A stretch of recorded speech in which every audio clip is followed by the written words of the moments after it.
Hello students.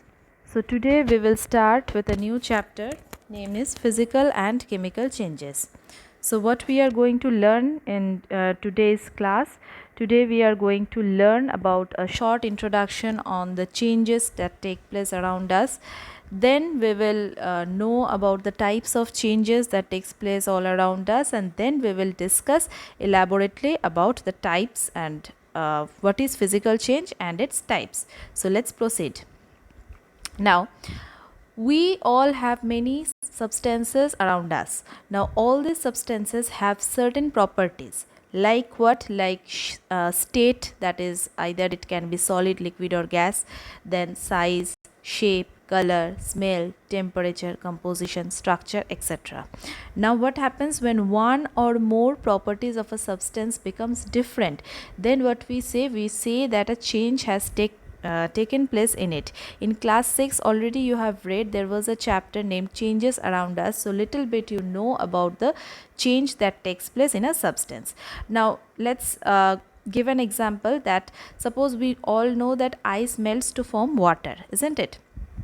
Now, melting of ice is a common change around us. Now, ice is a solid whereas water is a liquid. So, what we can say? We can say that melting of ice, it involves a change in a state. That means over here the state is changing, that is from solid state to liquid state. So, like this way, several types of changes it take place around us. Okay. What are the certain common changes that take place around us? Here you can see number 1 is formation of curd from milk. Number 2 is what? Cooking of food, right? That means when we are cooking food, we are turning the raw vegetables or raw meats into what? Into boiled by adding some more spices and all, isn't it? Next is a burning of fuels. When we are burning the fuel, we are getting what? We are getting two things. One is the gas and another one is the solid ash, isn't it? Next one is what? Drying of clothes, from a wet cloth to dry cloth by the process of evaporation. Next is what? Next is ripening of fruit, right? And rusting of iron. So many other changes also take place all around us. I will give you some more examples, but these are the common changes that we can experience in our daily life, right? Now, among these changes, some changes are what? They're beneficial to us, whereas some changes are what? Harmful to us. For example, now among these change, if I say formation of curd from milk. Now, we all know that curd is what? Curd is a probiotic, isn't it? Now this curd, it is good for our health. So this changing of milk to curd, it is what? It is a beneficial change. That means it is not harming to us. Whereas if I say the spoilage of milk, isn't it? Suppose if I say fungal contamination of milk, spoilage of milk, that is what? That is a harmful change. Next is cooking of food. Obviously cooking of food, it is what? It is a beneficial change. It helps us to digest the things properly, isn't it? Now if I say spoilage of food, okay, that is what? That is definitely it is a harmful change. Burning of fuel. Now see, burning of fuel, on one hand you can say that it is a beneficial change. That means if you burn a fuel, you will get energy for a vehicle to move, isn't it? On the other hand, you can say burning of fuels, it cause a lot of pollution. So on one hand you can say that it is a kind of beneficial change, on another hand also you can say that it is a type of harmful change. Drying of clothes, obviously it is a beneficial change. Ripening of fruits, definitely it's a beneficial change, okay. But rotting of the fruit, or you can say spoilage of food, fruits, that is what? That is a harmful change. And rusting of iron, rusting of iron is definitely a harmful change. When we will discuss about the chemical changes, we will discuss about rusting of iron in detail. That means what happens in case of iron when it rusts, okay. And one more thing I need to add, that if a fresh iron nail, okay, or if any fresh iron object it gets rusted, okay, then what happens? That iron is of no longer to be used, right? Now these changes, whatever the change is taking place, this change in a substance, it does not occur on its own. There is always a cause which brings about a change in a substance, okay. For example, if I say ice melts to form water. Now ice, it does not melt on its own. If a heat is applied to it, then only the ice, it changes its states to form what? Water.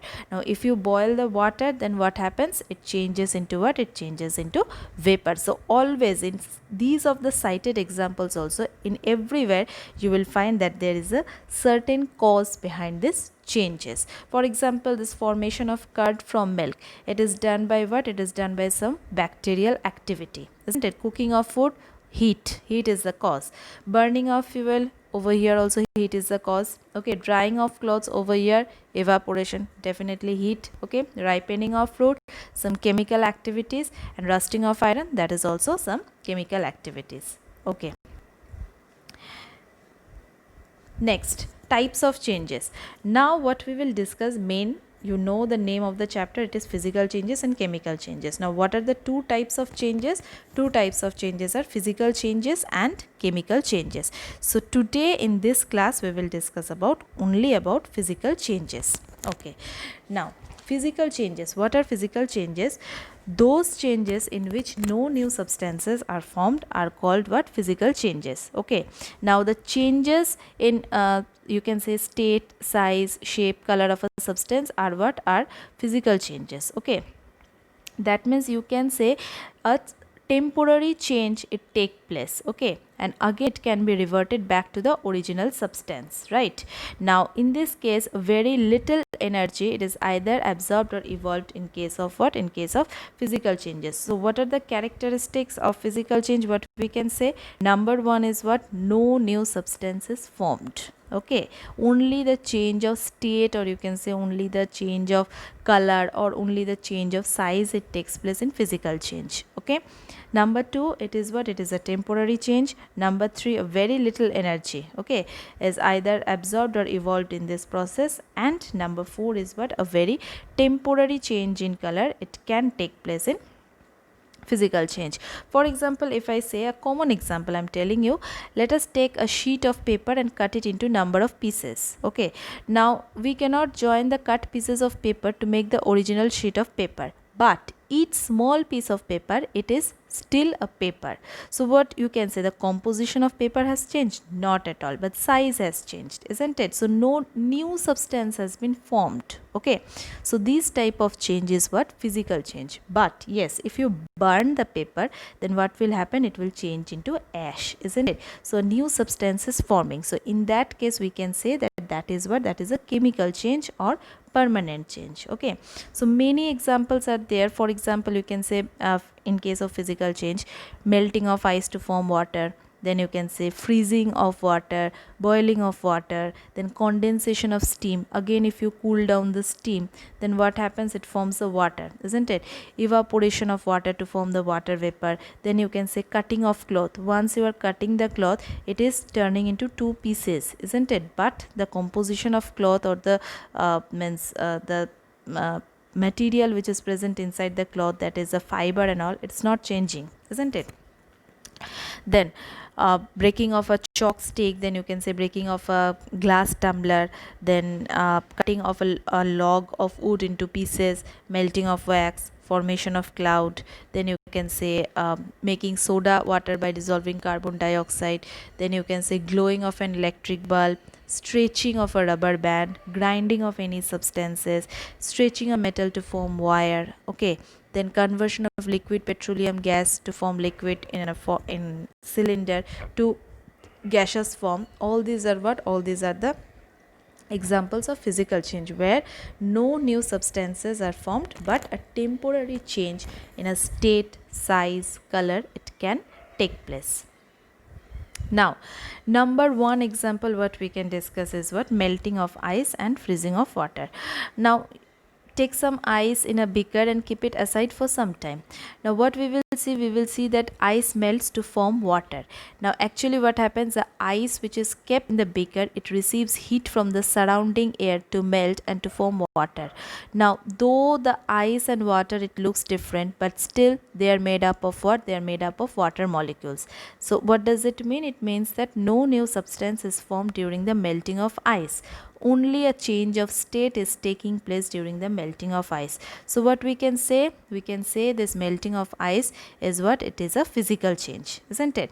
Now let us keep the beaker containing water in a freezer compartment of a refrigerator. Now same water, okay, which is turned into water from ice. Now take that same water and you just keep it in the freezer. Now after few hours, what we will find? You will find the water which were kept in the freezer of a refrigerator, it gets cooled too much, okay, freezes to form what? To form ice. Now in this case, what happens? The liquid water, it changes into solid water called ice. So only a change of state, that is the liquid to solid, is taking place during the freezing of water to form ice, but no new substance. So what we can say? We can say freezing of water, it is also a physical change. Next, boiling of water and condensation of steam. Now take some water in a hard glass beaker and heat it by using a burner till it starts boiling. Now when the water starts boiling, what you can see? You can see the steam rising from the surface of hot water. Now water, it is a liquid, whereas steam, it is a gas. So during the boiling of water, only a change in a state has taken place. Now though water and steam, they look different, but they both are made up of what? Water molecules. That means no new substance is formed during the boiling of water. So what we can say? We can say boiling of water, it is a physical change. Now in this same case, hold an inverted frying pan. In class 6 you have read about the process of distillation, isn't it? Now the same process here I am repeating. Hold an inverted frying pan by its handle over the rising steam at some distance above the beaker of boiling water. Now if we look at the inner surface of the frying pan, what we will see? We will see the drops of water sticking to it.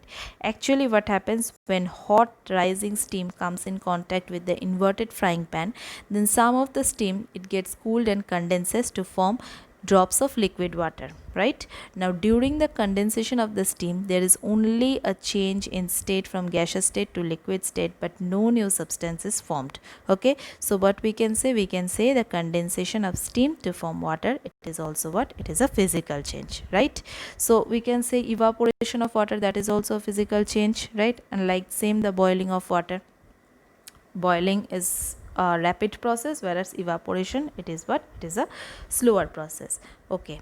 Now some more example here. You see, in case of chalk dust, in case of conversion of chalk stick to chalk dust, okay? Now let us take a chalk stick and you keep on writing in the blackboard. Now what happens? Soon the whole chalk stick, it will be converted into small chalk particles, that is chalk dust, right? Now this conversion of chalk stick into chalk dust, it's a physical change. Why?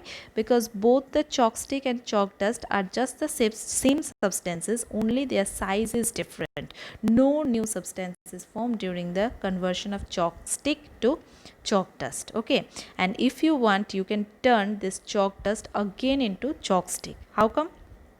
Take some chalk dust and add a little water into it to make a thick paste of chalk dust, okay? Now this thick paste of chalk dust, it can be molded into a chalk stick and then dried, right? So in this way, what you can do, we can get back the original chalk stick from the same chalk dust. So over here, what is happening? Only the change of size is happening, isn't it? No new substance is forming. So we can say what? We can say the conversion of chalk stick to chalk dust, it is what? It is a physical change. Next is a making of solution. Making of a solution, what you can say?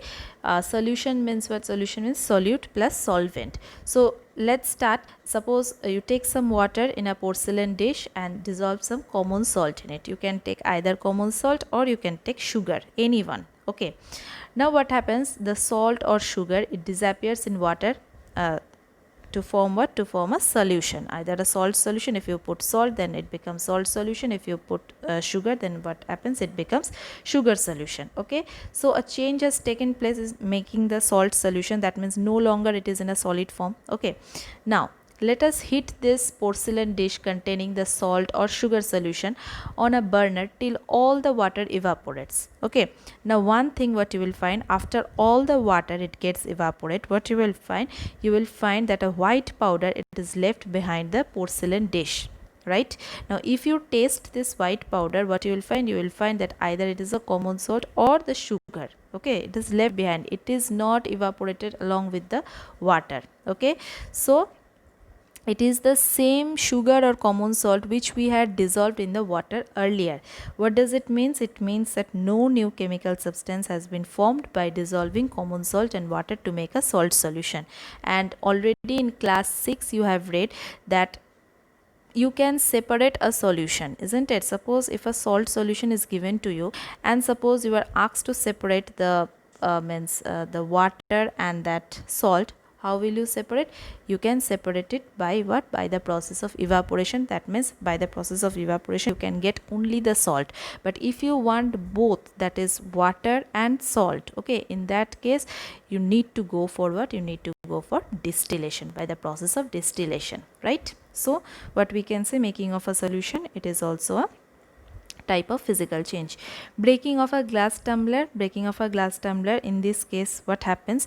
When a glass tumbler breaks, it forms into many pieces. Okay, so each broken piece of the glass tumbler, it's still a glass, no new substance has been forming, isn't it? Just the shape of the glass is being changed, isn't it? So what we can say? We can say, since no new substance is forming, so therefore breaking of a glass tumbler, it is what? It is a type of physical change. Now hitting a hacksaw blade.